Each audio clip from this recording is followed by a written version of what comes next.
All right, let's look at Fred and Reggie. Fred shoves Reggie to the ground simply to be mean. Unintentionally, however, his doing so had the consequence of shoving Reggie out of the way of a falling brick that might have killed him.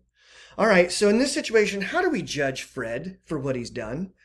It doesn't seem like shoving is an inherently um, immoral act like we might call stealing or maybe lying. Sometimes maybe shoving is the right thing to do. Like if the situation were not this one, where they're just trucking along, minding their own business, but instead a train was coming at Reggie and Fred shoved him out of the way of the train to save his life, then in that situation we'd say that, well, shoving was the right thing to do.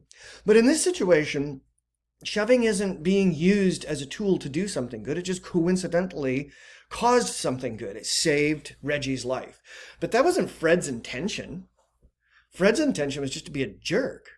So now what you want to think about is this, is okay, do you cut Fred any slack? Do you give him any kind of forgiveness for what he's done because the outcome was unintentionally a good one?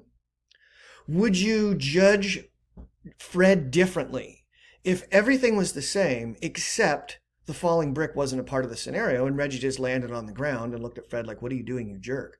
So think about that. In these two situations, how much does the consequence bear at all on your judgment of Fred's intentions? Do the good consequences cause you to judge Fred less harshly? Or do you say, I don't care what the consequences were. Fred unnecessarily shoved Reggie just to be a jerk, and I don't care what happened as a result of Fred's doing this. Fred's a jerk. Okay? So think about that. How do the consequences weigh on your assessment of Fred, if at all?